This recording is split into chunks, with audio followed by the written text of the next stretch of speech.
Okay, so we're live. Welcome back to the Magic Minds podcast. You're watching and listening to the Liberties #1 podcast. Stories that have the power to inspire. I couldn't think of a more inspirational being than Biba Logan. Back on the show again. Biba, it's lovely to have you here. Thanks for having me. Having you back, the last time we were up in the edge, Yeah. we done the recording in a proper studio. Now we're in a proper homely, churchly vibe in the Zen then. What you reckon? I think it's great. It's lovely that you have your own space because then it's your own energy in here.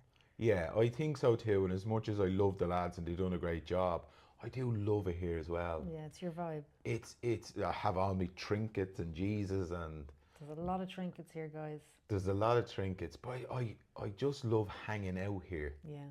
So when you come along or someone else come along to do an interview, it just feels like we're sitting having a conversation. Yeah, exactly. When we were in the studio that time, it was professional, and it felt a little bit like that for me. It did, yeah. It's like, okay, because everything, there's so many lights, and that's all fine. It looks good and all, but it's when you're in your own environment, you're automatically more relaxed anyway. Do you know that way? I've had a couple of people over the last few months do interviews, and they've said that they've gone to places that they didn't expect themselves to go. I talked about things I didn't think I was going to talk about. And I think that comes from this kind of safety setting. It just feels secure, and then you just kind of don't notice. Now, they didn't reveal anything too challenging for themselves, but they felt so comfortable that they could talk. Lovely. Yeah. So, guys, I've had Biba on the show before. I was tempted to listen back to the interview, and I says, no, I just absolutely loved it. And I have confidence that this is going to be an amazing. Biba has been on before, and she shared her story. She shared the work that she does, the quantum hypnotherapy, the healing modalities that she may use. But today we're going to talk about something a little more different, but kind of same. Same, yeah. So Biba has been through a challenging process over the last number of months. We were meant to record this interview in May. May. Yeah. And it's September. Yeah, it's September. Like, genuinely, wholeheartedly, I absolutely love you. I love having you on. When you start speaking, something inside of me just switches on. Nice. Yeah. Nice. And I'm really looking forward to this, So It's nice. tell us about like life right now, and let's build up to where we want to go. What we're going to cover today? Today we're going to talk about life and life after death and all of that, and my experience and understanding of that. And I'm not an expert, but I've been through a few things to help me understand, and my own understanding of that this body is on a clock, but I'm not. I'm prior to time, and so my essence is not going anywhere. It's ever present, and how I've really come to understand that through my mother's passing recently.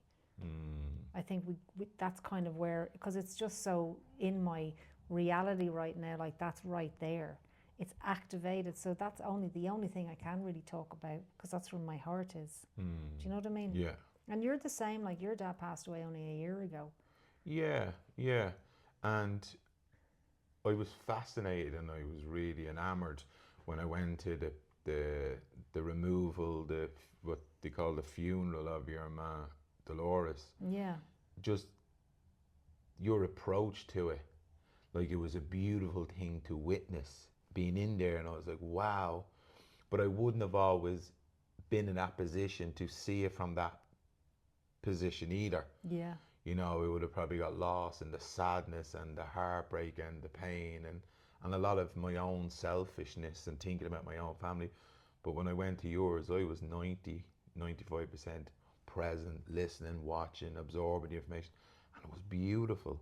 Thanks. It was, yeah. Yeah, it was a beautiful event. It was a celebration of her life, but in the context of a church, so there's only so much rope they're going to give you.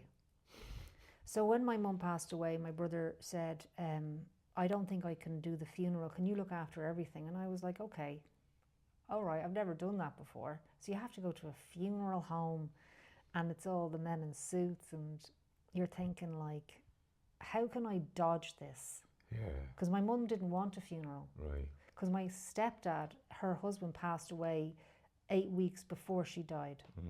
And we didn't give him anything. We just got him picked up from the hospital and got cremated, and then his ashes were brought to us. And my stepdad, Rod, he was the last of his line. He didn't have kids, and he didn't have any family left. Like, he's the last person in his whole family. So he doesn't, so there was nobody, we didn't have a funeral because my mum was dying and she couldn't go to a funeral. And it was a very sad thing that happened. So when we got his ashes home, because I was thinking, oh my gosh, how can we have a funeral for Rod? Because my mum can't even hardly walk, and that's a lot of grief for my mum, right? So I texted her and she says, we're not doing a funeral, he's getting cremated. And me and my brother were like, this is great. So when we got the ashes and she was in her home, and she said, you know, if I go, because she would never admit what was happening to her. That was very challenging for me, because I was ever aware of what was happening because I read the report. She never read the report. But she said, this is what I want when my time comes. And I'm like, okay. And then I thought, like, after 8 weeks of that, I thought, like, she has loads of family and loads of friends and people who really love her, because she helped a lot of people, my mum, and people love my mum. I can't not give them a goodbye. And my brother came up and he said, by the way, we're having a funeral. And I was like, I'm so glad. I think the same too. And then I said, we're going to have a double funeral for my mum and her husband. So when I went into the funeral home, it's like, it's all very somber, but I've already been grieving for 3 months since May, right? Since my mum got that terminal diagnosis. I was like in a state of it's called active grief. When you're with the person and you're grieving them gone, it's the strangest thing. It's like you've taken acid and you haven't. I don't know if you've ever taken an acid trip and it didn't go well. Yeah, a few. Not nice. It's a bit tricky. And this, like, I wish this would just end now. So when I wake up, if you wake up like years ago, when we did acid around here, like 35 years ago, it was like acid queen around here, but you'd wake up and you'd be fine. But this, every morning, we're going in days and weeks and months, it's not fine. And I'm like, I just want to wake up from this nightmare. And then I was thinking, I've got to stop resisting this, because the resistance was making it harder. And so going into this funeral home, you know, I just wanted to make it as unfunerally as possible, because my mother didn't want a funeral. So I had to honour my mum first and foremost. So I didn't get a coffin, I got a basket. And I wanted beautiful flowers on the basket, and I wanted my ex-husband to be the musician. I didn't want churchy music, I didn't want sad music, I didn't want melancholy music. I wanted magical music, is what I wanted. And she loved him. They loved each other, Niall and my mum, and she got him to write a song for her before she died. She said, write me a song, but don't make it sad. So he wrote a song for her, and she listened to it one day, and I went into the hospital. She went, I heard the song Niall wrote, it's beautiful. That's the only. So she was getting that music made for her own funeral, you know. And so when we went in, and I just said, right, there's no open caskets. Not a chance. There's a no. I don't want to see my mum like a week after she's died. I don't want the kids to see her like that. My kid and my brother's kid, and my brother doesn't want us. None of us want to see my mother in an open casket. Like, she's dead. We know she's dead. Well, I don't need to see her dead. Our body. My thing was when I seen my dad's, I was like, that's not my dad. I was like, because I walked in and went, that's not me dad, like, he's gone. But it's just so strange. Weird. It's so weird. And everyone's crying, and I'm not knocking anybody or diminishing the funeral or people's deaths. I'm like, but that's not him. No. Like, it really landed, like, grokked for me. Yeah. That's not my dad. Yeah. My dad is gonzo. It's lovely though, isn't it? It was beautiful. It was powerful. Yeah. And I remember somebody hugging me in the funeral home, and they said to me, they whispered in my ear, it's okay for you to fall apart. And I was thinking to myself, I couldn't feel any more stronger than I am now, knowing that's not my dad. Yeah. That he's bounced. Yeah. Like, he popped out. Like, that's not him. That's not my dad. Yeah. Like, that's literally not him. Thank God. Thank God. Like, it's not him. Like, that's not the end of the line of life. It's just the car it's over. I just kept saying that's a superhero suit that he used to wear. Yeah, exactly. That's lovely. And that's what I said at the funeral. So you made that decision that there was no open casket. No, we saw her dead. So in the hospital, when my mother passed away, it was my brother and myself and our 2 kids.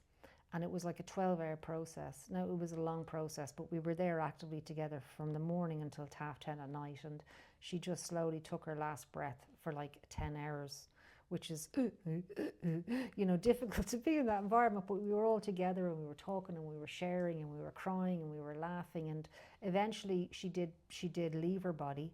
And then the body just went into being, as you said, a superhero suit, and the body was just there, and then we all got to witness that. Then they have to come in and straighten the limbs so they don't get stiff. So she says, come back in 20 minutes, we just need to fix the body. I was like, what do you mean fix the body? And she says, we just need to straighten the limbs so they don't go stiff. For getting her into. I'm thinking, Jesus, okay. It's very procedure-like. Yeah, so the guy comes up the elevator and he looks like something out of a horror movie, like the gloves and the deadpan face. And I thought, oh, here we go. Like, this is where my head gets tricky. So I had to just be observant of, like, my mother's not in that body. This guy's just looking after the avatar that's run out of time. So he goes in and he comes out and he has no expression. And they were crying. The nurses and the carers were crying. They loved my mum. She was there for 3 months. And then we went in and we said goodbye, and she was holding 2 little hearts, one for me and one for my brother, and I have it under my pillow. And we saw her, so we didn't need to reiterate that she's gone in the funeral home, because my mother didn't want anyone grieving.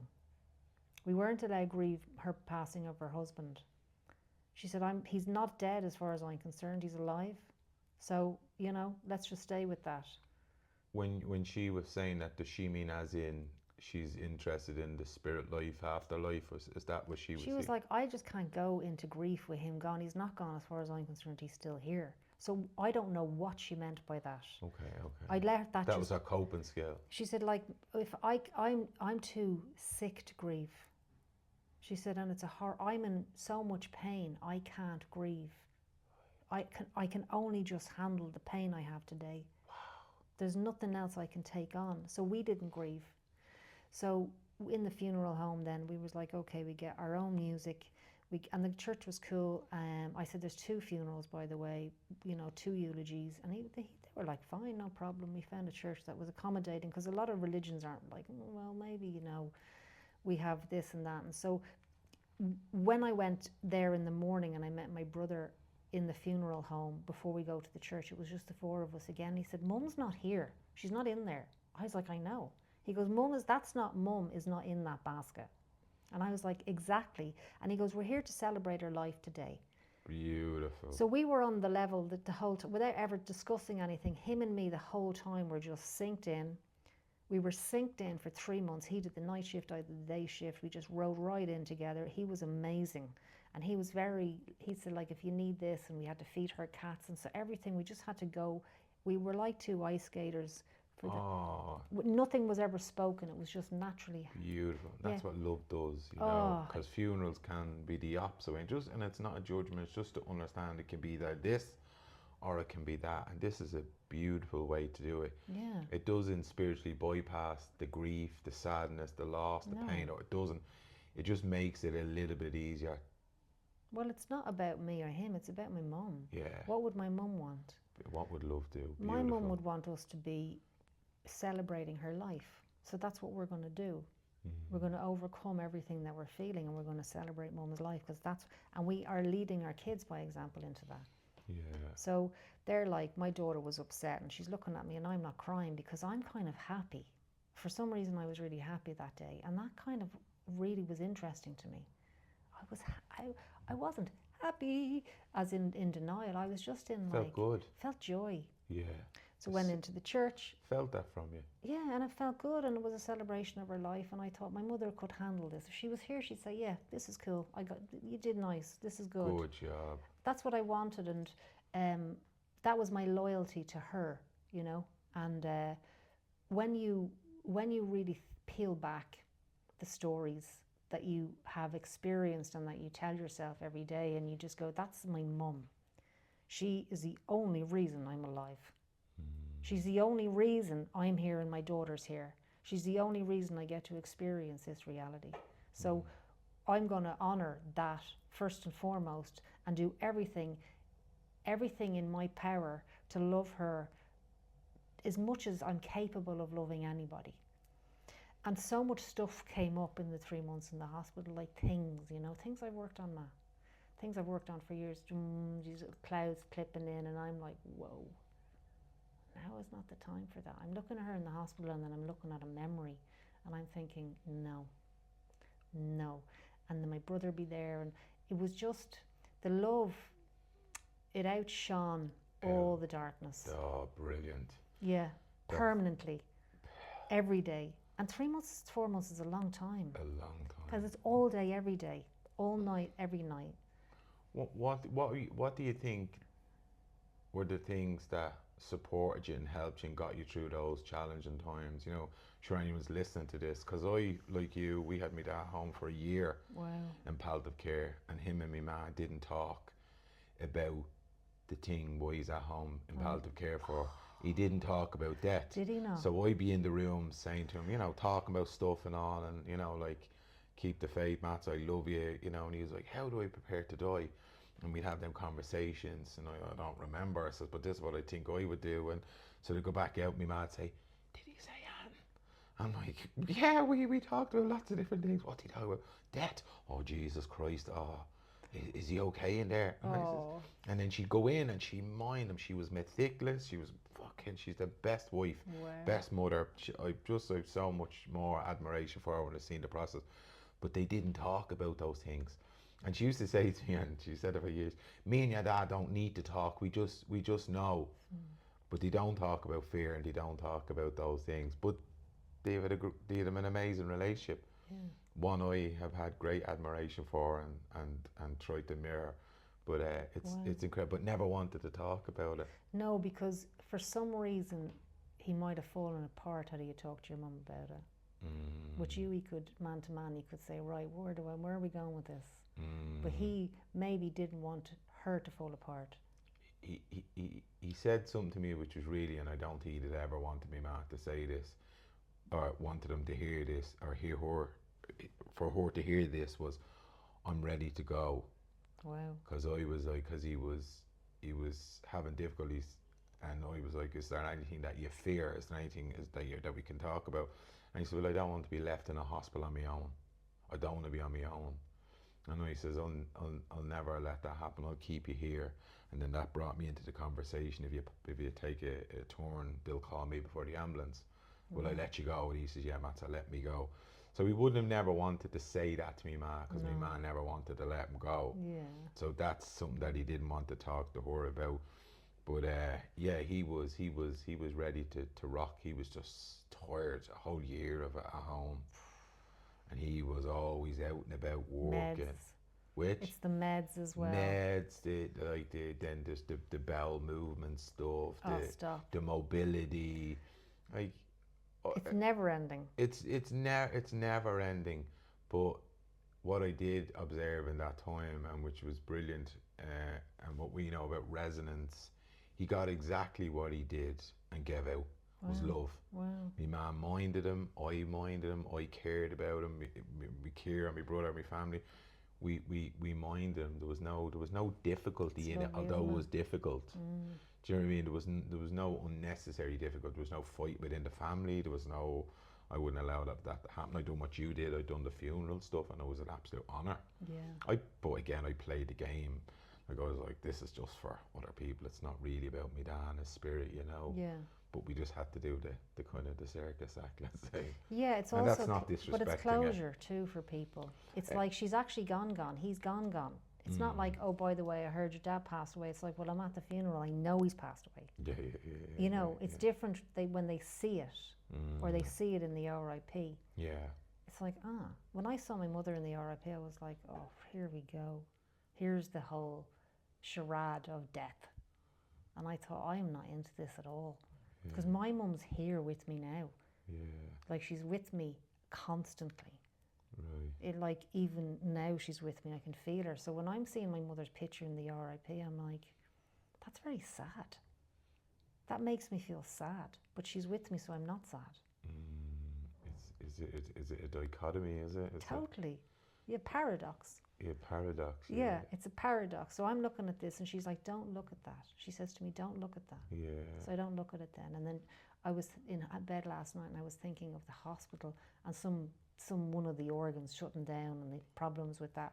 And then she's like, don't think about that. Don't remember me like that. She keeps saying that to me. Stop. Don't go back to the hospital room. Go back prior to my sickness. And I'm scanning for memories and I can't find them. Because it's so it's just, I have to create a bit of space and time for that hospital thing to be washed out before I can. It's just so, when you're just studying, say if you're studying, like you're a mechanic and you're like 2 years in mechanics, the only thing you can think of is the cogs of a car. Do you know what I mean? And then once you're on the road and you're doing it, it's like it just needs a bit of space before it was just so in my face and my brother's face, I can really relate to that. I'd be going along thinking about things, and then like you would get the voice of your man telling you not to think about that. I would get numbers, 666. It's basically saying stop thinking about that, because I'd get into it and I'd start thinking and then put on a sad song and I was like, wow, because that's not the memories I wanted to be engaging in. And it slowly, once I negated from that way of thinking, it slowly then just kind of moves away. And now, like you, he's a guiding voice in my head. Like really, like that girl I was telling you about, I interviewed the other day, and I asked, who's your inspiration? Who do you go to? Mine's my dad now. Yeah. Like literally, I'll say, what will I do with this? And he'll like, just leave that alone. Don't go anywhere near that. And it would be the absolute opposite to what I'd usually do. Yeah. Or if I'd be pissed off in Bridgewater and I'd like, just shut up, Matza. Yeah. Just put your eye mask on. Yeah. I'm like, where does that come from? Yeah, it's lovely, isn't it? It's like fuck, I'll trust it. I'll just put the eye mask on and shut up for a while. Yeah. So what did help you in those months, those 3 months, those difficult times? What was beneficial? I know people will be listening to this wondering. Okay, so here's the thing. So there was an instant where in the beginning, we were probably like when my stepdad passed away, so about 6 months into my mum being really sick. She was very sick before, but this was like very fast, rapid decline. She got cancer 4 years ago. She had a whole load of complicated procedures that were mishaps on the hospital's part. So she was butchered up really bad, and she had to live with all these bags, and she's a very independent entrepreneur type of a woman, and she's like a mega mind. Like, she doesn't see problems. They don't exist in her reality. Mega mind. They just don't exist. She doesn't see obstacles. They actually just don't exist. There's a solution for everything. Wow. She's just that type of mind. So when she started getting this, it was affecting her moods, and something happened. My stepdad passed away, and myself and my brother just for a moment had a riff about something. It was really it could have been an issue, right? There was a moment where we were both, because when my stepdad passed away, I went to the brain surgeon with him because he had a seizure. Then we had a brain surgery, and he said, "Oh, you have an aneurysm in your brain, and we're going to operate." 2 days later, he died. None of us knew he had an aneurysm in his brain, so we were all absolutely shocked and devastated because we love him to bits. He was my best friend, and he's gone. And Rod, isn't it? Yeah, Rod. He's just gone, and it's like, but my mum's so ill, I couldn't even think about him, and I felt like I was dishonouring him by not even thinking about him because my mum's so ill. So there was this thing with my brother, right? And we get on, me and my brother. He's chilled, I'm chilled. He seems that way, all right. So, and I thought, and it was playing in my mind. This kind of thing was playing in my mind, and I was like, this was an agitation, let's say. When you've got like a bee in your bonnet. And I thought, this is going to contaminate the time I have with my mum. She's only here for a little bit, and we didn't know whether it was a week or a year, how long she had left, but it didn't matter. I just wanted to be there, just there, without crap in my mind, because we pick up each other's stuff. So she doesn't need me with my stuff in her room looking at her with her stuff. She needs me to be just love. Are you okay? What can I get you? I'm going to just do work on my computer. You go to sleep. Just being there. She doesn't need me angry or agitated. Beautiful. Why would I do that to her? Why would you contaminate her She needs the best of me. Wow. Soft, pastel coloured clothes, browns, creams, very soft coloured clothes, just loving presence. It's all she needs. Nice. So I have to get over my shit. Wow. Now. Like now. Because if I don't, I've lost that time with my mum. It stole the beauty of just being with her as she passed through this life. And so I was in the car and I was like, oh, and then I thought, hey, no. Little fox trying to get in and distort my thought process, and because I'm in grief. I'm grieving the loss of my mum, I'm grieving my stepdad, and I'm all over the place. He's all over the place. So as I put this into perspective, your mum's in the hospital, she's leaving the earth. She's actually leaving Earth. She's leaving this planet. So let's stay there. But she's still here. So she's actually still here, but she's preparing to exit this planet. Okay. That's a big thing to get your head around if you ever can. So I was like, I'm just going to be with her. So when me and him, that was just one text that could have gone into everything. But it didn't. It was one text, and then we saw each other in the hospital, gave each other a hug, and I was like, right, so I'll see you in the morning then. He did the night shift, I did the day shift. So it was gone. And I just got to be with her, and I had to, when you're on the edge of life, like when you're with somebody on the edge, you are granted grace. You know, you're granted an opportunity to work from grace, and it's a very rare opportunity. You're on the edge of time, transitions of worlds, and you're with them. And why would I miss that opportunity because I've got a problem with someone? Oh, come on. That's how could I ever judge my brother for anything? His mother's dying. Like, you know, who am I to do that? So it wasn't even a big thing, by the way. It's a tiny little thing. But because you're emotional and tired, by the way, everything's like full volume. Of course. Like death metal. It's like, you know. So you have to turn the volume down and go, do you want a cup of tea? Do you want a cup of tea? You know, let's talk about cats. Because she would wake up when you talk about cats. So how I dealt with it was, I had to remember my mum's leaving the earth. She's leaving the earth. That's my terminology for that. Because her body, she is trying to make it as okay for me and my brother, knowing that she's not going to be here soon, knowing that her and her husband, we're going to be without them. So she, you know, she's a lot to do. So I have to honor that this is her time, to her last parenting skill, you know. So I'm not going to take that away because I'm not happy or I'm sad. Yeah, I'm sad, but I'm not going to cry in front of her. I did twice and she just couldn't handle it. She's like, oh, you're so sad. I said, no, I'm not sad. I just fucking love you so much. I just love you so much. Like, I'm crying because I love you. I'm not sad. I'm crying because you're just so magnificent. You know. So, and the tears they're tears of joy and they're tears of love. And I just said, like, you're just unbelievable. You're a champion. You're a champion of a soul. Like, you've come here, you got sober for 30 years. You changed the story for me and my brother. We got sober when we were in our 20s. We both went into rehab when we were in our early 20s. Your brother as well? Yeah. Wow. 3 of us got sober at the same time. And then she kind of lost a lot when she was younger. She lost everything. Well, it was kind of taken away from her. But then she overcame and became very successful. So she's like an overcomer. Like, she's one of those souls that's just amazing. I said to her, that's why I'm crying. I'm just so blown away by your beauty. Your magnificence.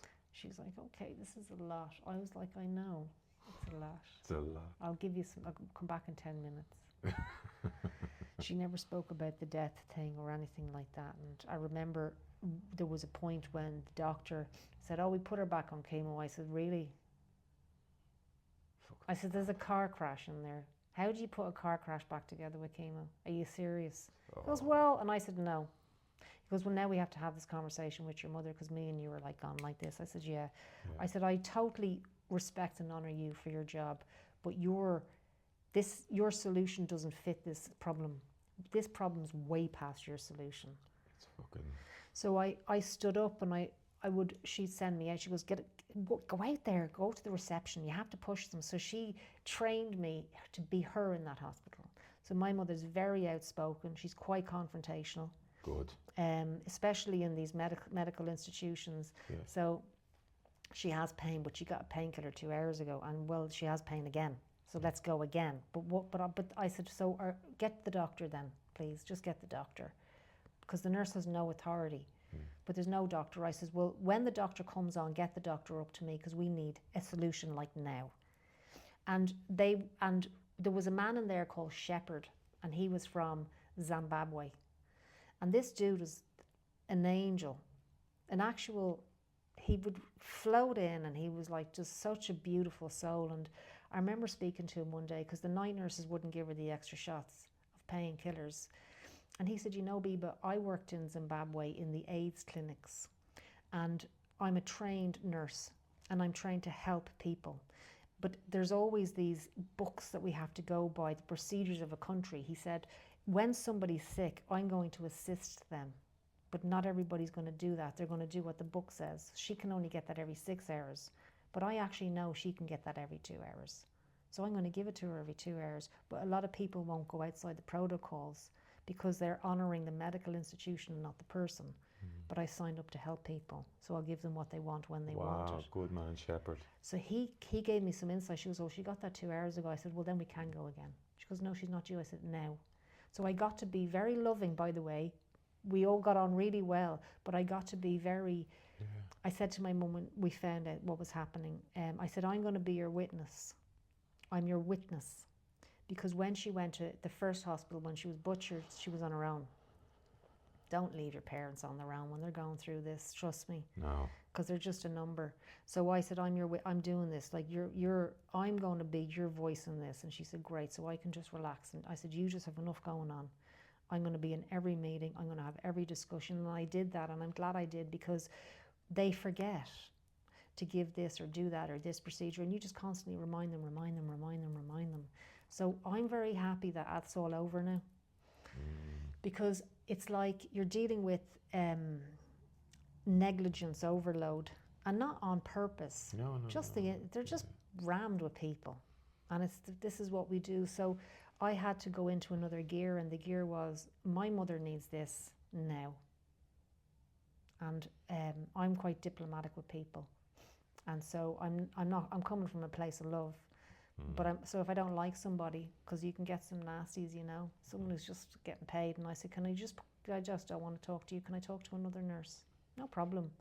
And then you do that, and then they realise that nurse doesn't go with that patient. So they had to, my mother got the best team in the end, because I was there delegating. Otherwise she could have been totally neglected. Yeah, and from a place of love. Not defensiveness, not anger, not pain. That's not going to get you anywhere. No, but you do have to be very... diplomatic. Yeah, and you have to be solid. You just... I am. Yeah. I am, and I am, because I had to be. Because I'm in the hospital 7 in the morning until late at night, and I don't want them saying, but the visiting hours say this. So I would slip in the back door. I used to do that. Yeah. I used to rock in while the nurses and the doctors change over. I used to rock in. They'd be like, how are you okay? And I'm like, yeah, I'm good. Have a great day. Exactly. And I'd be walking in. Exactly. And I didn't give a flying... Like you worked there. I worked there, because yeah, exactly. I know hospitals anyway. Exactly. So I rock in, and then late at night I'd go in, 11 o'clock, no visit. Yeah, I get you. Thanks. Yeah. Exactly. Have a good day. Where are you going? I'm going to see me dad. Exactly. So you have to take authority and just go. Yeah. Otherwise you'll be pushed out. No doubt. No doubt. I just was a staff member as far as I was concerned. And I used to actually use it I used to play. Did you? Yeah, I used to I'll just get by security, and I'll just slip indoors, and because all I was thinking about was me dad. Exactly. I didn't give a fuck about me or what they think about me. Exactly. It was about me dad. I used to sit there in the morning. I'd go in after the gym or before the gym, and then late at night just to Lovely. talk to him. So he had someone in the morning, he had someone at night, and then we'd be up during the day. But it was that kind of, as you said rightly, Regular. not leave them on their own. No. No. No. Yeah, like Even when they're out of it. So my mum might be out for 6 hours, and then the one eye opens, you know. One eye fucking pirate looks at me, smiles, and goes back to sleep. So me being there, and I just did all my work in the thing. My back's in bits now. I have so much work to do in my back from sitting in a chair, but that's fine.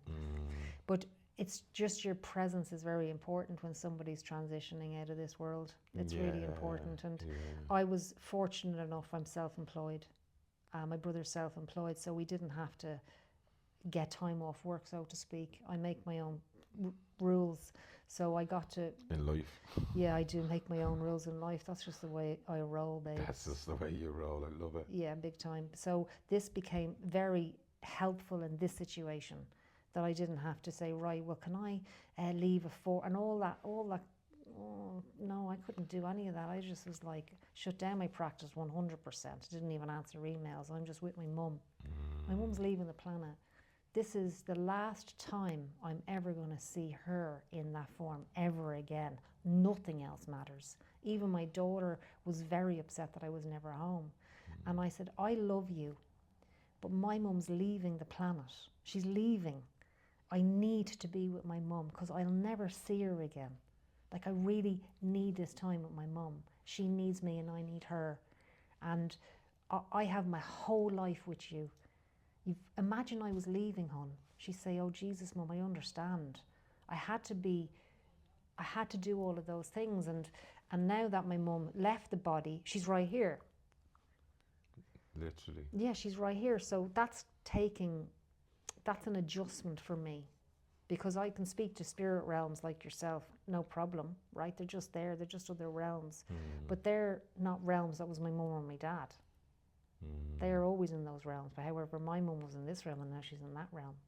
And I'm like, she's now limitless, unbounded. Oh, it's amazing. Like, when I hear my mum speak to me, her frequency is free. It's like her voice is different. It's like the highest vibrational frequency of her essence communicates with me. So when I begin to start thinking about this, she'll go, don't go there. Stay with me. Stay with me. So I was in her house today feeding the cats, and I had to look at that stupid picture that's on the internet of my mum when the RIP, and I hate it because the funeral home give you the picture in a gold thing or a silver frame, and I'm like, oh, my mother's dead. Is that the memory of that picture? Yeah. And she's like, don't look at the picture. Stay with me. Stay with me. So she's constantly here, and that is remarkable. It's remarkable. It's what we should be taught in school. Do you know? It's what we should be educating ourselves on. Yeah, go and learn how to be a plumber, but at the same time, learn how to be your multidimensional self. Because when your loved ones leave the planet, their physical body has become back into earth again. However, their essence is in all of the realms, which is including this one. How that works, I don't know, obviously, but they are. Okay. Like your dad talks to you. Let's hold that for a minute. Let's talk about, like, the process of what happens after people leave their body. So people, you know, their time is up. The biological clock has come to an end. What do you believe happens when people leave their body? What's the process? Life after death. What's that look like? I think it's when we go to sleep at night, our soul isn't sleeping. So, just an example, in this universe, this universe, there's lots of I have to do this in order to help you understand where I'm coming from. Gotcha. Okay? Because I can say something, but you're interpreting it from your reality. Gotcha. So I think it's nice to just explain what I mean when I say the word soul. Right. Because we're more than a soul. Of course. We're prior to a soul. We're the essence within the... So when this universe, there's lots of universes, we're in this universe, and this is a universe of light. So when your essence decides to come in and master light into this universe, it needs a container to go through the experiences of that, to hold it, right? So the essence of you, the frequency gets a soul, and then the soul goes through this universe and in different realms, different dimensions to have its experiences. So if you're talking about this particular earth, past lives on this earth, but so the soul is the container of the experiences in this universe. So I think that sometimes when somebody leaves their body, they can leave this universe actually, when they've moved through the cycle of mastering light, the pure darkness and the brightest of bright, so all of that. And then if you haven't quite finished this game of light, you're going to come back again. But you may not come back to this earth. You might go to another place. Okay. I mean, there's more than one earth in this universe. So that's where my thinking is, right? Okay. So I take it off this world. I like to really broaden my perspectives of reality. Because reality isn't the earth. That's like saying, well, there's only one religion. You're only going to go to heaven if you love Jesus. Well, what heaven are you talking about? Right? So let's broaden it. Because there's more in this universe. There's galaxies, infinite amount of galaxies, infinite trillions of planets. So the soul, when we go to sleep at night, the soul travels through the dimensions. So you have visions and experiences and dreams. So we're constantly in and out. So our whole soul isn't in this body. I don't think so. I think our awareness cohabits this avatar, right? Yeah. Like in this experience. So the part of us that is within the body or around, I actually believe that my body is within my soul. I don't think my soul is in my body. I think my body is held within my soul, like enveloped. Okay. Right? That's kind of how I see it. So I surrender into my soul's journey and I trust. Now, when somebody's leaving their body, and it's like your dad or my mum, let's say, and it's not fast like my stepdad, who just literally went to sleep and didn't wake up. Amazing, right? Right. That guy had it sorted. Imagine going to bed and not waking up. Wow. No meds, no pain. Good man, Rod. Like, what a gentleman. He went to wait for my mum. Wow. Yeah, he left to prepare and wait for my mum so she wouldn't be on her own when she left this world. Wow. What a man. And I said that to her one day because she wouldn't talk about what was happening. And then I said, he went before you to wait for you, Mum. So this is also mentioning her leaving, right? That comment is an acknowledgement of what's happening. That was a risk for me. Yeah. She goes, I didn't think of it like that. I said, Mum, he wanted to just be there for you. Yeah, he didn't want you to be, he wanted you he wanted to make it easy for you. That was part of the contract. Yeah, part of the contract. So when we're transitioning from worlds, that's why they sleep so much, isn't it? Because they're going in and out of the worlds. So they're already acclimatized to leaving their body. So a lot of people who are at the end of life talk about, like my mum kept saying, I'm in the kitchen with my mum. I keep seeing my mum in the kitchen, and I'm like, don't worry, Mum, I'll be home soon. Now, my mum wasn't getting that she means home out of her body soon. She meant like in a dream. I keep saying to my mum, don't worry, Mum, I'll be home soon. I immediately knew that my mother was leaving her body. Mum, I'll be home soon. So her mother died, right? Her mum's already wherever she is. So she was dreaming about having conversations with her own mother. Yeah, she goes, I keep dreaming about my mum. Like, she's right here. And I said, don't worry, Mum, I'm coming home soon. She goes, isn't it so strange? And I was so relieved because I was like... In the dream, she was saying to her mother, don't worry, I'll be coming home soon. Yeah. Wow. Like, I'm leaving my body. I'll be with you soon. Wow. You're right. So she's already in between worlds. And I remember my cousin from Birmingham rang me and he goes, my mother's dying and she's talking about things I don't understand. What do I do? And I say, you play, just role play, get in with it. Say, that's great, Mum, tell me. Like, don't say, what do you mean? Don't confuse her. Yeah, like, just let her flow out, let it come out. Yeah, it's like saying to the kid who's up the wall playing Spider-Man, but Spider-Man's not real. Yeah. You're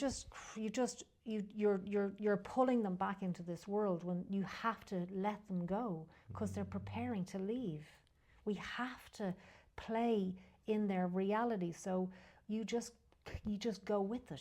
Whatever comes up, if she's talking about the past, or if a baby died, say the baby's name was Rosie and Rosie's here. What's she like?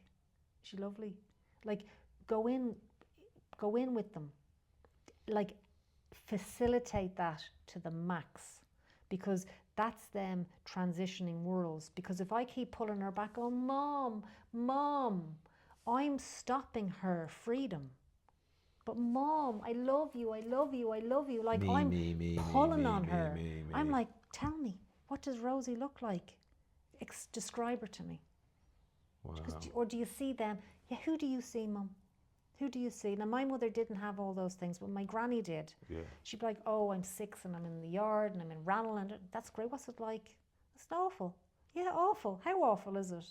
Like, so because what you're doing is you're really giving them permission to leave, and they need your permission to leave. They need it because they're your parents. Mm. So when my mother was the last few days, I would whisper in her ear when she was asleep, not when she was awake. I'd say, Mum, it's okay now. Everything's done. Your business is looked after. Your kids are safe. We have homes. We have our own businesses. Our kids are safe. Your work is done. You're free to go, Mum. I want you to just be free to go. Don't wait or hold back for us anymore. And I would whisper this in her ear, and then she'd wake up and she'd look at me with a frown going, huh? And I'm going, are you okay? She goes, yeah, like I didn't say it. So I was slowly putting that stuff in there when she was asleep. And then the day she was leaving her body proper, there was people there, and I needed her on my own. I just needed her on my own for a minute. So I went in, my aunties were there. I says, just give me 10 minutes with my mum, because she could have passed at any second. And I just needed to say these things to her. And this was like, right, Mum, because when somebody hasn't done the work we have done, they may get afraid, right, of like love and light and all that, you know what I mean? So I said, right, Mum, I want you to become aware of your heart, and inside of your heart is a light. The light of your soul is, I want you to just bring your awareness into your heart. In that area it's a stargate, it's a star. And I want you to allow the light inside there to expand and expand. And now that light is going to expand throughout your whole body, and you are then going to dissolve into the light. That's how you go home, Mum. That's how you go home. That's the guide. Stay with yourself. I want you to connect the light in your heart. It's going to expand and expand until you are just bursting light itself, Mum. That's the way out of here. That's the way home. Travel safe. I love you. And then they all walk in, and I'm like, hey, phew. Like, so I went to a therapist, right? My cousin, whose mum passed away 2 years ago, she goes, Biba, just see a grief therapist through all of this. Just trust me. Take some Xanax and see a grief therapist. I won't take the Xanax, but I'll consider a therapist, right? So she said, just someone to lay it all, because you lost your stepdad and your mum. There's just a lot of death. So I find this woman anyway, she's amazing. And she said, because she lost her husband. And she said, here's the thing, grief, there's 2 things to grief and losing someone you really love. She said, it's a great loss, and you have to learn about communicating with them in another way. She said, and then there's another side to this. She said, because it's such an enormous in your life, it's such an enormous time, energetically, emotionally. She said, it actually has the potential to completely change your life for the better. I mean, completely, if you can do it. That's what it's done for me. That's what it's done for you. And she gave me this. She said, you can stay in the grief, but then you've got to, she had the word, I can't remember the word, she kept saying it. She goes, then you got to remember that you've got to use all of this energy to create what you actually want in your life, which is pure beauty, right? Love. And I'm like, yeah, which is love. So I thought, so she kind of helped me like set my sail that way, just bang on in the middle. Not 2 here or 2 there, but bang in the middle. So all in. All in. All in. And then I started experiencing real joy and real joy. And then about 2 weeks before my mother left her body, the eyesight was going. Oh, just watching somebody die is horrific. It's so sad, and it's just very disturbing. But it's organic. It's organic. It's like watching your favorite plant die or your cat die, or this human body is, its time is up and this soul has to move on to its next destination. So, you know, there's a lot that goes on in that. And the voice then was beginning to shut down because of the opioids, but also because of the illness, right? So I was like, oh no, like I need to be able to, because I can read my mum really well, but I need her to be able to communicate with me. Does she need a sedative for anxiety, or does she need a painkiller? Because she had really bad cancer, like turbo cancer through her. It was just vroom, right? And it was like the pain was unbearable. Morphine wouldn't get rid of the pain.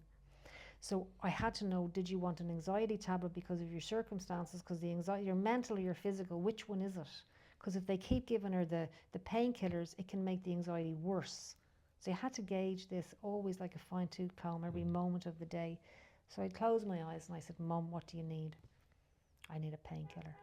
I'm like, oh wow. So I started to communicate with her essence while she's in the bed. And I'm thinking, wow, okay. So then I went home and I was just sitting there, just closing my eyes in the stillness. And I was like, how do I do this? And she said, you're doing such a good job. She goes, just be there. You're doing such a good job. And I'm like, this is really hard, Mum. And she says, I know, but this is my journey. Don't judge it. Don't judge the suffering. Wow. I know. This is incredible. I'm like, but it's hard to see someone you love suffer so much. And she said, but this is part of my journey. And I'm like, well, I must have signed up to witness this suffering, so I'm going to go with that. Yeah. Instead of in opposition all the time. Of course, you done what they say, you leaned into it. And then so we built up this way. So one day I went into the hospital about 2 days later, and I said, she was awake, and I said, you know what, Mum? And she said, she'd look up, she'd like, what? She's like a child, you know, like so vulnerable. And I said, when I'm not here, like when I'm at home on my sofa or when I'm in bed, you're with me. Like you live inside of my heart. Like I'm never apart from you. And you're never apart from me. Like you live inside of me and I live inside of you. So you're never alone. And she just looked and she said, that's so beautiful. I said, your soul is communicating with me all the time. And she went, really? And I said, yeah. She goes, because there was one thing she said. She made me call her sister, and so she could talk to her sister, and she kind of let it all out then. It all came out she never would discuss those things with me, but she was discussing them with her sister, and she says, but you all have each other. But when I leave here, I'm all on my own. And I was like, is that what she's thinking? Right? So then I said, by the way, you're never on your own. I always know where you are. No matter what dimension you're in, I'm there. I know you. I know where you are. I'm always with you. Boom. She falls back asleep, knowing Biba's got this. I'm with her in this realm, like a death doula. A death doula is somebody who's with you now. I've seen her doing that training actually. Yeah, and then when they're phasing in and out of the other realms, you can go into that realm and be there with them in that realm, and when they open their eyes, you're with them in this realm. So you're the bridge, you walk over the bridge with them. Yeah, and so that's what I was kind of doing with my mum without knowing I was doing. I never even knew what that was. I met an old pal of mine from the hospital, Rose Curtis. She was the Ock health nurse where I worked, and she was telling me about a friend of ours that went on to do that training, a death doula. I was like, what's that? I never heard of it. And then I looked it up. I was like, wow, that's fascinating.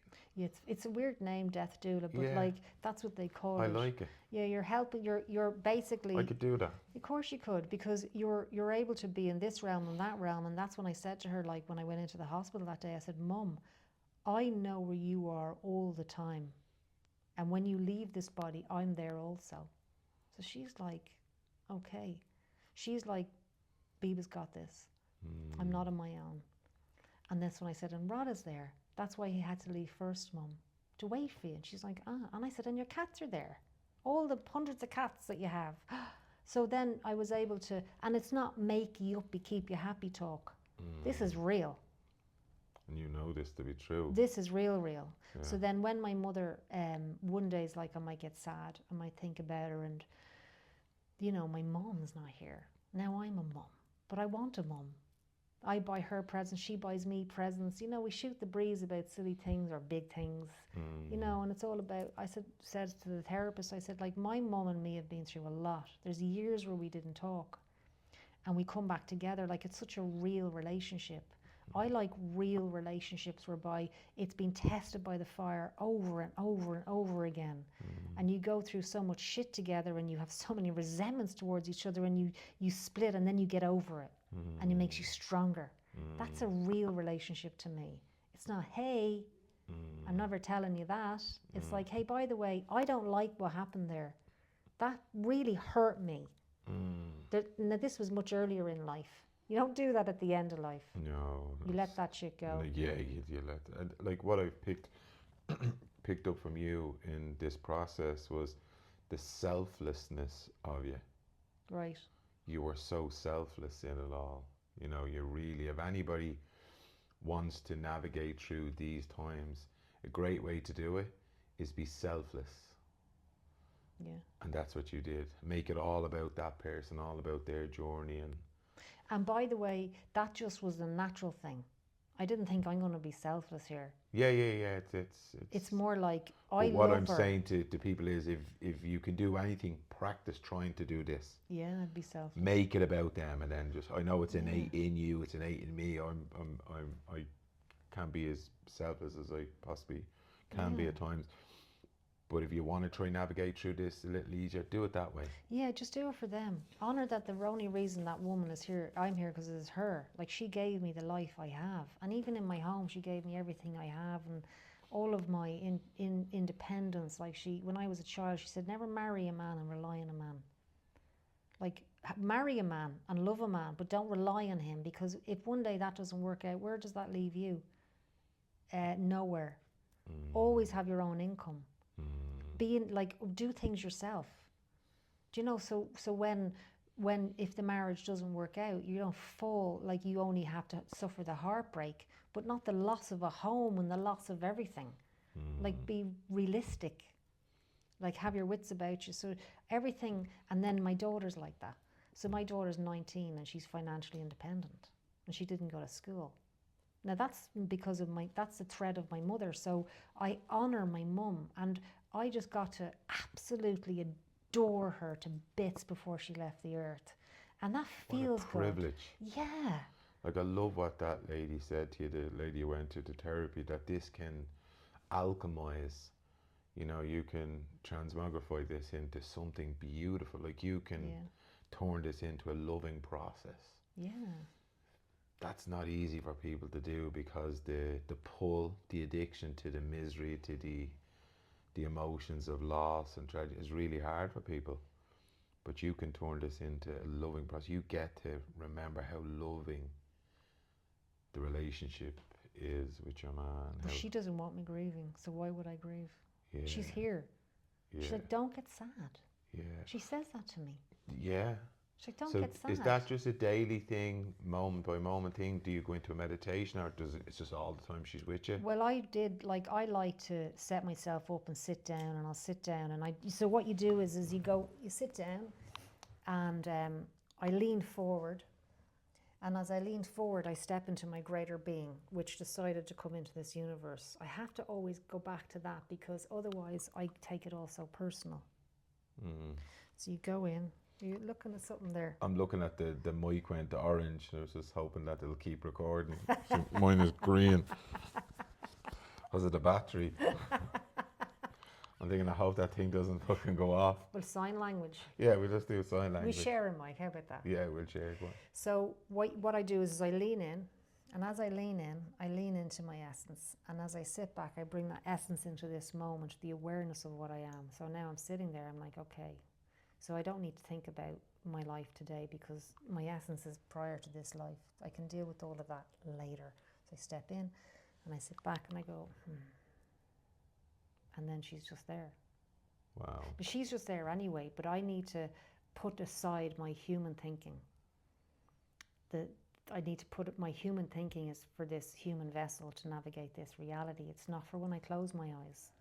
It doesn't need to be part of that. So I have to separate that. So whichever way, I like to do it as quickly as possible. I mean, you can do all kinds of, Tony Stockwell has some great things on YouTube about connecting with the spirit. He's amazing, Tony Stockwell. He's a phenomenal teacher. There's lots of them, and I did lots of training in the past with all of those mediumship things. Now I know why I did it. I didn't know until my mum passed away why I did all that training. I spent a lot of money on it, so now I know why, because boom, she's there. And she's not there, she's there. I'm like, that's so bizarre. How come she's not just there? It's like, incredible, she's isn't there. it? So, and so in the beginning, I'm like, Mum, how is it? The first week or so. Now she's just there. It's like if we were in love and we're holding hands, we don't need to just keep saying, I love you. It's the transmission of holding hands contains everything that we have together. The energetic frequency is being transmitted in the silence of the holding of the hands. It's only when you're on the phone going, I love you and how are you? But so I'm merged and blended with my mum. So there's no need to really talk. Unless she catches my thoughts before they come. So before I get sad, she'll say it's okay. And then I'll think it's okay. And then I'll think, something will remind me of her. You know, she's okay. Just let that go. And how do people tap into that if they have, somebody has passed over? What kind of words of wisdom would you share with people that to deal with that kind of the loss and remember that there's more than just the physical? How can we help people with that? Well, we're all different, and we all have a different emotional capacity. I've learned how to regulate myself emotionally. I felt that right the way through that process, the way you've done that. Your awareness is incredible. It's meditation. Yeah. It's just I've been good with that for a very long time. I love the stuff you spotted with your brother and the texts and where that could go and your awareness and how you saw yourself and the sliding doors moment, and you were like, we're not doing that today. This is not about me and him. Yeah, brilliant. We got to honour, Mum has like no time left. Yeah. This is not about me and him and our riffs. And we don't even have any riffs. Yeah. So I'm not going to start making them up. But it has the potential to just create an illusion. Well, when you're grieving, grief is all of it. Grief can be all of it. You can create a lot of problems when you're in grief. Somewhere to project your fears and your pain and your hurt. And then you make it all about you. Selfish. Yeah, it is. It's selfish, but it's also unconscious, innocent. Yeah. Innocent, unconscious. Yeah, and that's why I had no problem with my family, any of them that were... It's boring though. I was like, I get you. You're just like an innocent child. I'm not gonna but it's boring. Like, can we move on? Yeah. Like, seriously. Yeah. My brother and me had enough grace to come together and it was very unspoken. We just did it all because we love our mum. And even when my brother read the eulogy at my mum's funeral, and my mum and my actual real dad, they don't talk, but he brought him in, and in the car on the way to the cremation place, he said, I had to bring Dad in because without Dad we wouldn't be here. And him and my dad do not talk, and they haven't talked for decades. And he said, I have to honour him, Biba. He was Mum's husband, and he is why we're here. So he... Nice. Yeah, he was... his name is Grant, isn't it? Warren. Oh, Warren. Yeah. Warren, lovely. His speech was beautiful. He came across incredible. I loved it. Yeah, and so, how would you navigate somebody's death? Are you worried about the mic? It's doing all right. I'm keeping an eye on it. It's got a whole load of... It's got the blue and the red and the orange. Yeah, the orange is the same. We're coming at a time, but it's going all right. We're good. You must honour the loss of the loved one, because the fact of reality is they've gone. My mother has gone. Biba's mum has disappeared, and so my human is distorted because of that. I'm like, my mum is gone. Like, that's a big thing for me to think about. I don't really like to think about my mum isn't on the planet. So, and I have to honour that part of me, because I'm a human being right now. I'm prior to a human, but I am a human. I have a human body, and it's got a whole load of emotions. And my best friends, 2 of my best friends have just gone at the same, and they're not coming back, ever. I will never see them again like that. That time of us being together in this life, playing this part together, it's over. So there has to be a grief of that and honouring that. But at the same time, or in and around the same time, it can't just be that. It has to be, right, this is very, very sad. Like, there'd be days and days and days in the hospital when I was in such grief, and then I'd have to pull myself together to be in that hospital space, and I'd have to walk out of her room many times and go and get tea, because the grief is just too much, and I just didn't want her to be around my grief. She has enough grief leaving us all behind. She has her own grief. And so you must honour them first. Personally, for me, it was easy to honour my mum first. And my mother was a workaholic. Like, I didn't see a whole lot of my mum. It's not like we were besties and cooked together. We deeply loved and respected one another for the people that we are. We are all very independent-minded and very quirky. So nothing is obvious. Everything's a bit of a mystery, permanently. You know, it's not like I see on Sunday. It's like, it was always very, spontaneous, but there was always so much love there.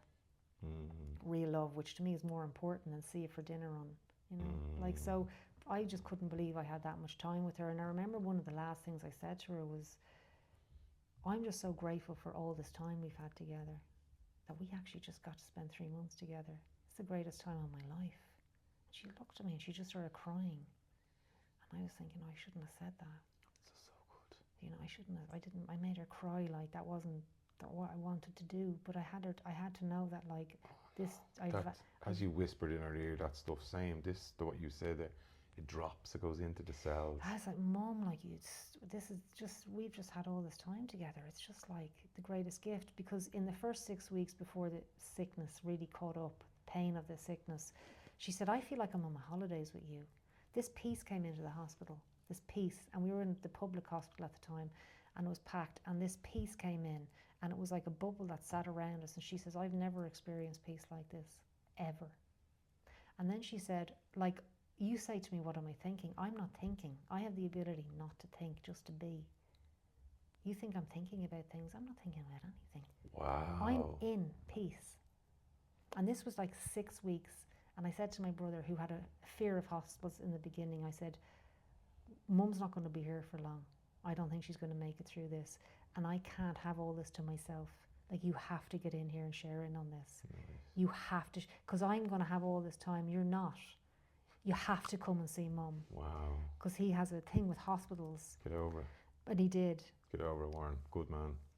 Fair play to him. No, he did, but it's not like I don't like hospitals. It's like a thing, I get it. In my family, they have like the odd kind of odysseys, quirky things. I get it. And so no, it's possible to get over it. He seriously got over it. Good man. Fair play to him. He did. It was like takeaway for 5 minutes in the beginning, bringing Mum a takeaway, and then the takeaway turned into 2 hours, and then 2 hours turned into like a day. And I was like, you know what, Warren? I said, like, out of all of this, one thing you've conquered is your fear of hospitals. And I said, that's so love, isn't it? Only love could do that. It just shows you, like, when people say, I can't do it, but you can. No, but you actually can. You can. Like, that's a proper phobia. Yeah, I get it. Of the medical profession, you know. Love can overcome that. It can, as you said rightly at the start of it, you can outshine that. Big time outshine it. And so when someone passes away, grieve them and let that be there, and make sure that it doesn't leak into all your relationships. Make sure that you don't punish other people because of your own sadness. Wow. Because I can get very agitated with people. I'm short. I'm only short because I'm grieving and I don't know it. Because I don't feel like I'm grieving, but I am. It's so sneaky. But it's natural. Yeah. We have to grieve. This is a conversation I had with Niall yesterday. We talk about superseding sickness with meditation and all these things, and superseding life.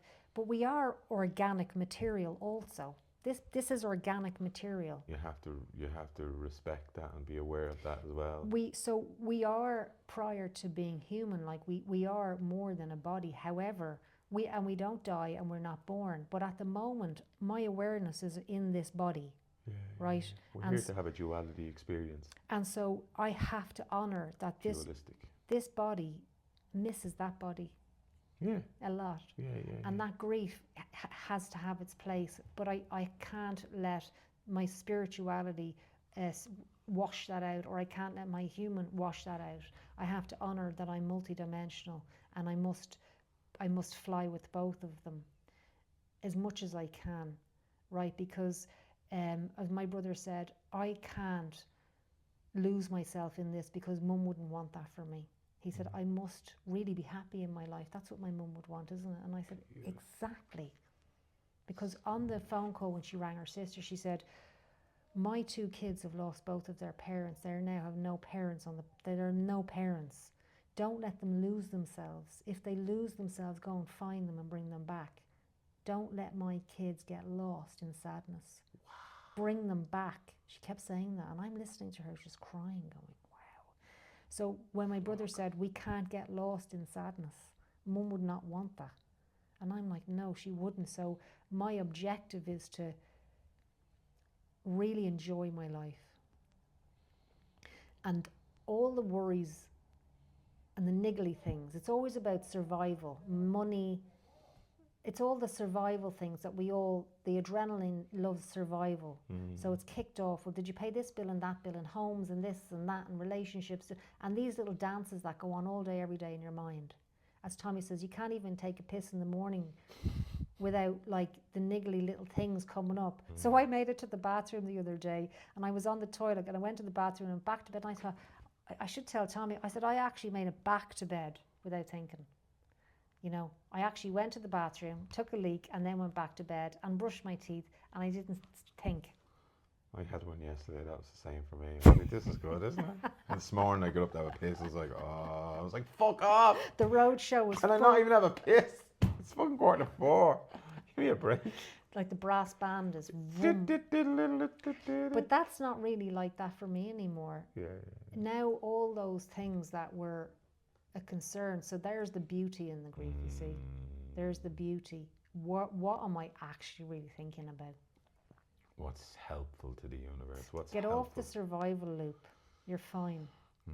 You've always been fine. You'll always be fine. So you'll always be fine. There's the reality. And as you said, like my mum's there now, so she can be with me more now than she ever was with me here. Like she's with me full time now. Deadly. Yeah, full time. My dad, same. I just say to him, what will I do? And he's like, just don't do that. Just do that. Don't do that. Don't do this. I talk to him more than I've ever talked to him, and I talk to my dad a lot.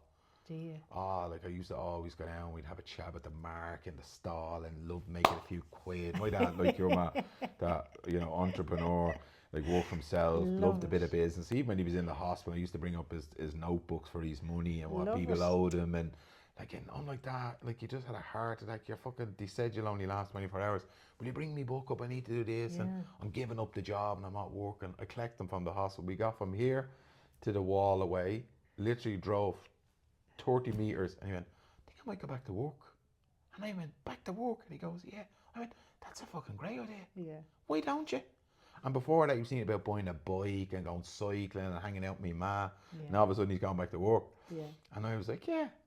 I says, my mum might have a thing about that now. And he goes, yeah. And I said, it'd be grand though. And he went back to work. Did he? Yeah, but it didn't last very long. And then he was going to buy another motorbike. I was like, buy another motorbike, why not? Fuck it. Yeah, you were the same as me. You just went with all of it. All of it.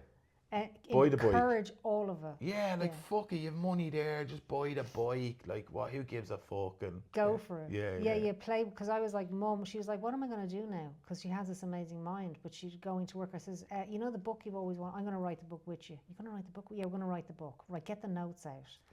She's like, you didn't get the notes out yet. It's like a week later. Why didn't you get the notes out? Like, I'm not playing the game. So I'm like, we'll get the notes out. We're going to write the book. Now, you let me know when you want to start. And there was all these projects, because in order for them to cope, they need a project. Need a focus. You have to give them a purpose. As my brother said, Mum, you need a purpose every day. You have to have. So your purpose might be just to make it through the day and take a 2-minute walk. But you need a purpose every day. So what I would advise is make sure that you don't take their purpose away from them. I want to go to work. Great, go to work. My mum was answering her phone to chemo patients, right? Because she worked with people who had in hospitals. That was her job. She was like, hi. And she's in bed, like in agony on serious opioids. hello. I'm thinking, oh. And the lady's like, hello, hello, hello. Yes. I'm thinking, I just have to let this happen. How can I help you? I'm in getting chemo at the moment and I need to get my hair shaved to have a wig. Yes. What's your name and number? And then that kept going until she could hardly talk, but she'd still answer the phone. Like she had, those women were probably going like, what is going on? This is like a professional outlet, you know? And my mother, and I remember one woman rang, she goes, I'm in hospital and I'm dying. And my mother was really sick at this stage. She was dying. And my mother was like, she's really feeling sorry for herself, isn't she? Like, look at me. Keep the purpose going. Fucking brilliant. Yeah, just get the bike, go to work. Doesn't matter what other people think.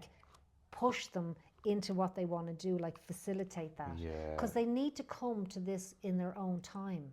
I wanted my mum to acknowledge this in the beginning for me. Yeah. Because I have to carry the fact that she has a terminal diagnosis, that she's going to die in 3 months, and she didn't know that. Yeah. And I didn't tell my daughter or anybody. And I was like, I have to deal with this. And so I was like, when are you going to accept this? And I thought, why are you putting that on her? Why? I don't know why, actually. Because it's a lot to carry. Well, carry it. When you and I don't like secrets and we want things to be out in the open, let's just talk about it. And yeah, No. it's not in service of them. I gave up that puka years ago. I was like, whatever you want to do, that don't want to talk about, don't talk about it. Yeah. I'm not going to be talking about that. I just, is there anything you want to talk about? And he'd be like, yeah or nay. And I, okay. Then we'd either used to talk about Man United, rugby, football, music, or my business. Like the same thing, you know. Love it. Yeah. Yeah, we talk about cats and birds and things like that. Yeah, what do you want to talk about? What, like, I go in, or not talk at all? Yeah, not talk at all. It's a huge one. Yeah. You don't need to talk. Because my mum would have visitors, and that was one of the hard things, was the visitors that want to come and see, and they're like, she's like, but they come in and then they want me to go into their world, and I'm in another world right now. I'm in a world of pain and suffering, and I can't be in their world when they come in for an hour, and then they go and have their lives, and I'm here and I'm not having a life. She goes, it's really hard for me. So I tried to get them to understand, and I had to, it was very awkward, you know, dealing with the relatives. Of course. I had to say, no, you can't come today, can't come today, can't come here. One person come, two persons come. So you're playing like a bouncer. Yeah. But I said, you're coming in and don't bring my mother into your world. Come into her world. Like, talk slowly. She's highly medicated. Her brain is sharp like ours, but just take a moment to maybe have a little bit more flow in your conversation. And then maybe don't tell her about all your plans for your life. That's so fucking hard for people not to do. Yeah, and your high achievements. Yeah. Because you're reinforcing that they're leaving. Yeah. You know, and so really you have to become very sensitive to them, and in doing that you learn about yourself. Because everything in life brings you back to yourself anyway. You don't need to make it about you. It will always come back to you and how you handled it, what have you learned about yourself, and what do you need to honor about yourself and say, Jesus, man, I did really well there. Like I did, like acknowledge that you did well, and then where you didn't do well, say, ooh, I need to pick up on that a little bit. Like just like be your best supporter, but also be your best critic. Like play both of that, you know, and use it as a testing ground, because you're going to lose people. You know, people are checking out of this planet like there's never before, because there's a transition happening, and a lot of people just don't want to go through that transition. They're not able for it, so they're dying. Yeah, it's and the thing about it is with family, there's always going to be a pass, and there's always going to be people transitioning. Yeah. And you'll get an opportunity to do this no matter what, and you can do it one way or the other. Yeah. You know, and what you said right the way through this interview is, can you be selfless in this process? Yeah. Because it will serve you on the other side of it. Yeah. You know, because I've known lots of people that you've gone through with fear, and it's not a judgment, it's fear and anger, and then on the other side they felt like they didn't do the right thing, or they didn't do enough, or they did it. But it sounds like from what you said there that being selfless was the gift that kept on giving for you. And I was the same Yeah. with my dad. When I came over the other side, I'm like, yeah, it was an amazing experience. People were like, what? Yeah, it was a beautiful experience. It was an honour. It was an honour. Imagine I spending. got to speak at my dad's eulogy. Wow. No one was going to do that other than me. Yeah. And as I said to my comedian friends, I absolutely killed it. They were like, I can't believe you said that. I said, oh, you know. Like it was called a eulogy to a superhero. Wow. Because he was my superhero. Wow. So I got to acknowledge that and all of the past, and I got to help him Wow. the way he's helped me, and you've helped your ma the way she's helped you. Yeah. So if anybody's going to go through that grief, which you will be, and not immune to it, this is the choices. It's love or fear. It's this or that. Yeah. And I'm telling you, sure as shit stinks, this is a better way to do it. Yeah. It's quicker recovery too. It's, yeah, and you will have it even after. Or if you go through a fear and anger and loss, you'll have that with you right the way through. If you want to resent against the family, you want to push them away, because stuff will come up like you did with Warren. It just does. That's what it'll present itself. And you can either use what you use, your awareness, your observation, go, hold on, this is not about me, this is about me, ma. Yeah. Boom. You've alchemized that moment. Listen, you're going to be pushed over the cliff yourself, and you must learn to just fly. You got to learn to fly, because you're flying in unknown territory, and it's dark. It's really dark, but it's not the end. No, No. it's not the end for them. It's not the dark. end for you. Sickness is dark. The medical big pharma, it's dark, but it has its purpose. And so how I always bring myself out and how I regulate myself is my awareness is on.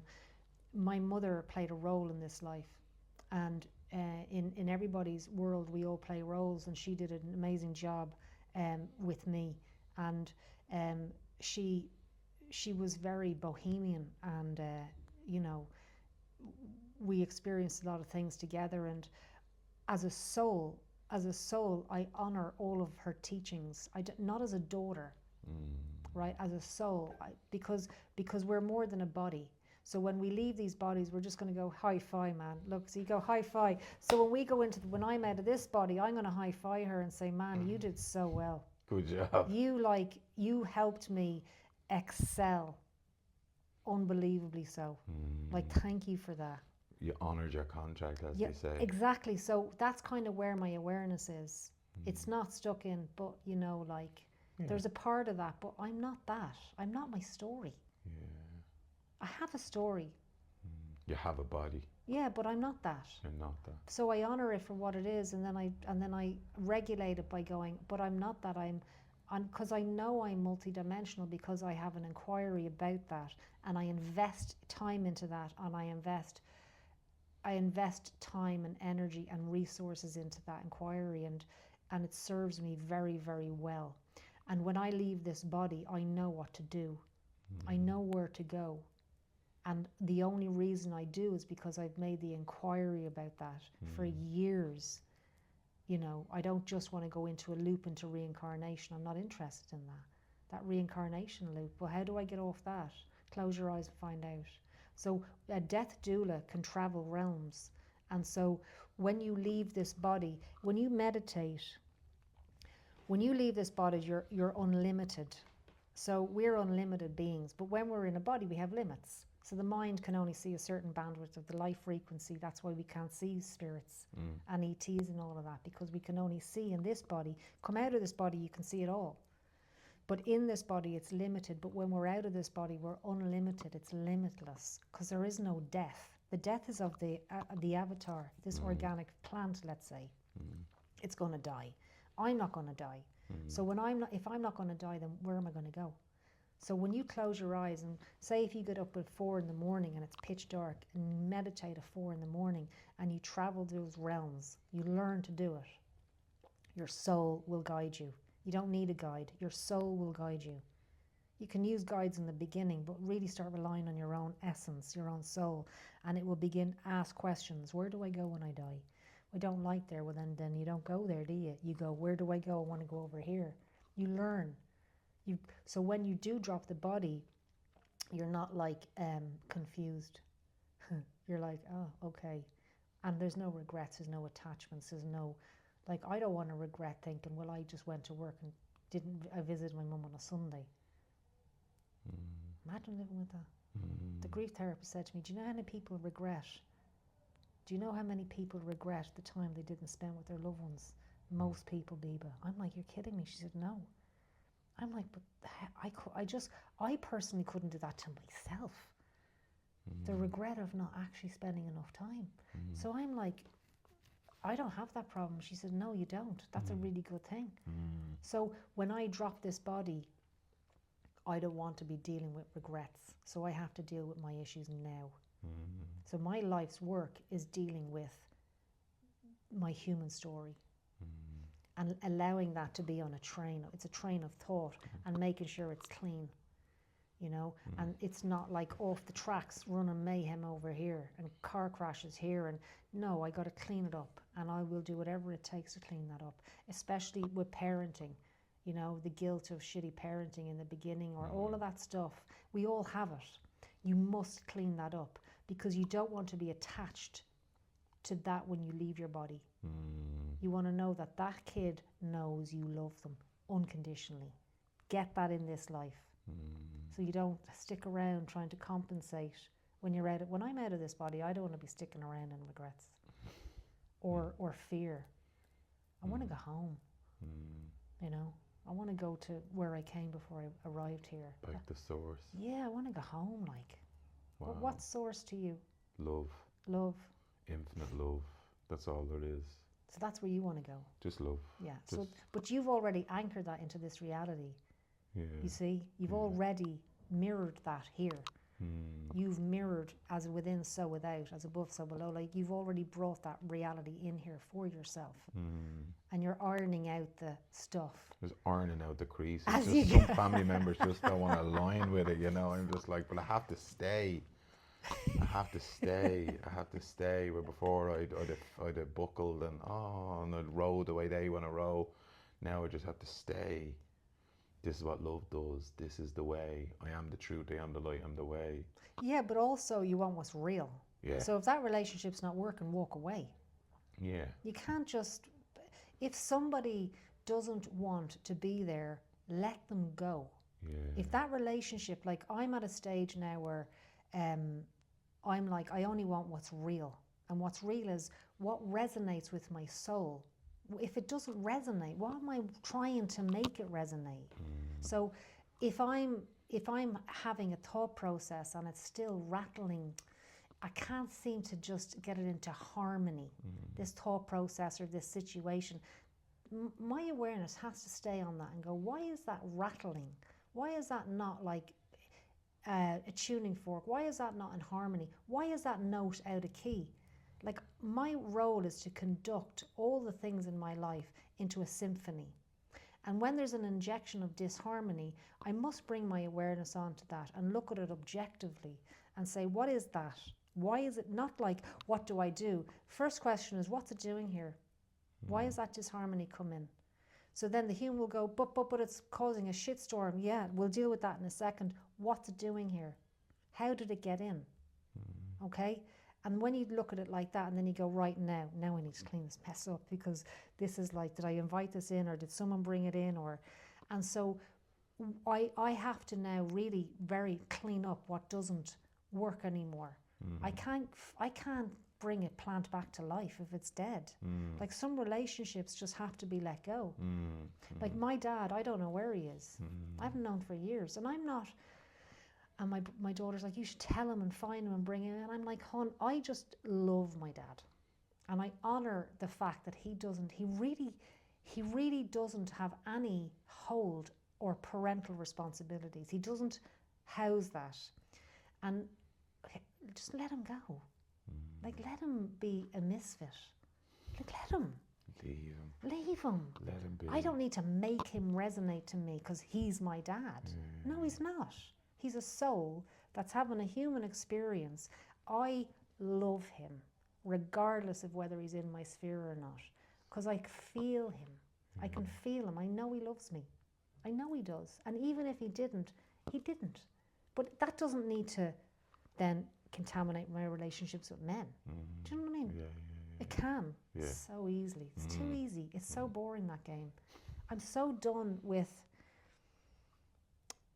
the same old, the ancestral loop.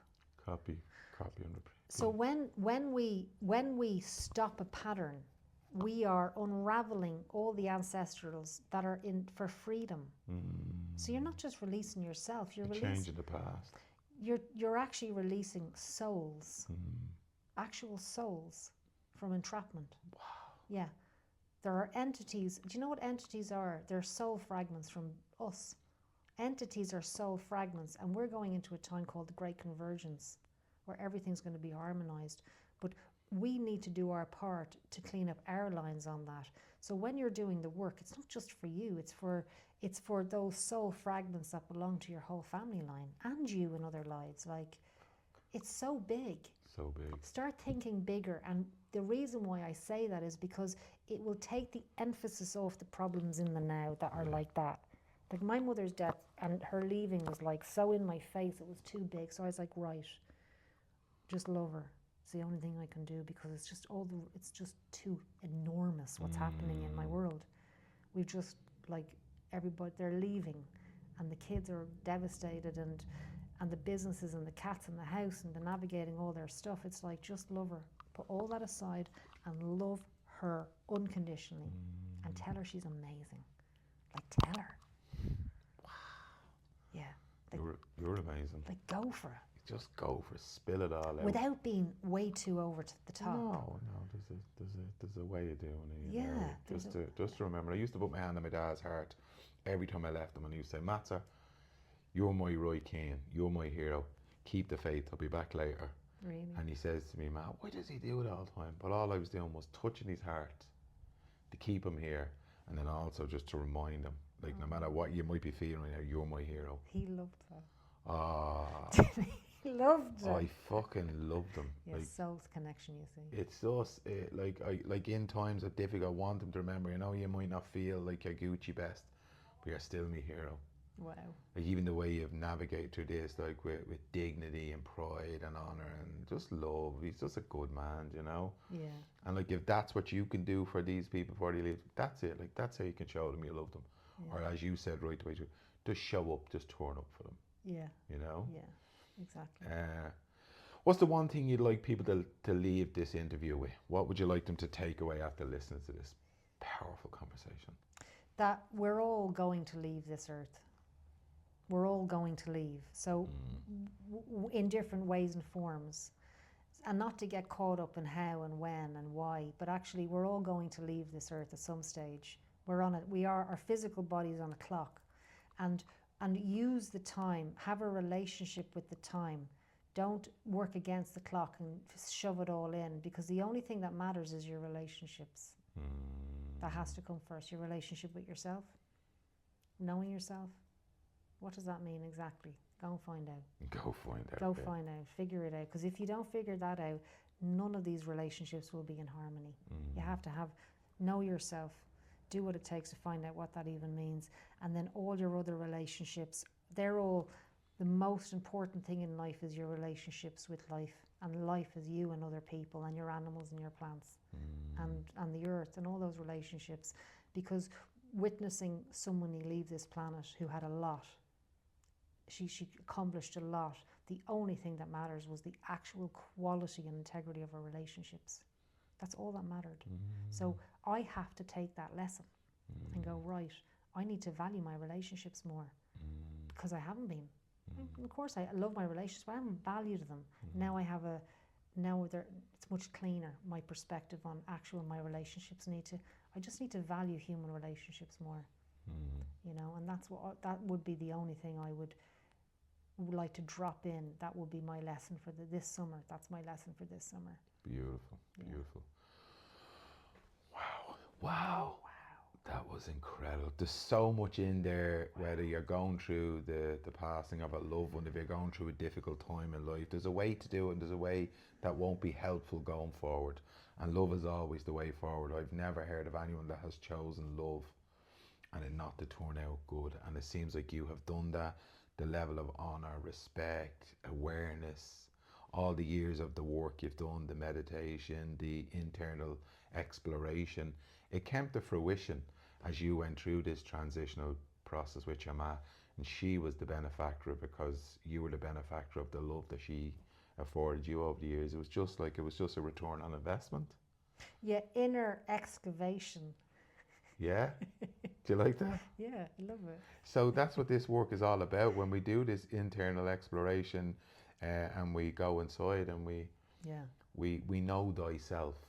Yeah. And then in them moments, it will support you. Yeah, because you're still with your dad and I'm still with my mum. So self-inquiry, it supersedes your knowledge of what that means.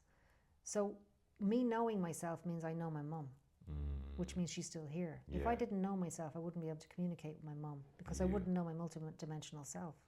Wow. Same as you. Yeah. You're able to talk to your dad because he's still here. Yeah. Exactly. Yeah. So it's worth it. It's worth it. It's really worth it, isn't it? Like, I mean, when you're crying into your soup at 3 o'clock in the morning, not that I eat soup at 3 o'clock in the morning, but you get me. Okay. You just have a chat with me dad. Exactly. What I do, and he's there. Yeah. He's always there. He's like fucking 24/7. Yeah. It's amazing. So the work of getting to know yourself, it filters into everything. Filters into everything. Everything. Everything. And it's the most valuable thing you can do with your time. I'm so honoured that you give me your time. This is incredible. Thank you. I love you. Thanks for having me on your beautiful show. So there you go. Please share this with family and friends, humans, people out there that are not immune to difficulty, grief, loss of family and friends. So this would be beneficial. So I really appreciate if you share with them. Thanks as always to my pal Niall Reilly from Rooney Media Graphics. Thanks to the guys upstairs here at the Liberties Community Project for giving me a gaff. Shannon's Hope Line doing great work in the community of the Liberties, helping people with mental health and suicide prevention at a grassroots. So that's it. Thank you. As I say, please share this with family and friends. You want to know more about the work that I do, you can find me at www.magicminds.ie. Love it. That's a wrap. That's a wrap. Have an absolutely beautiful day.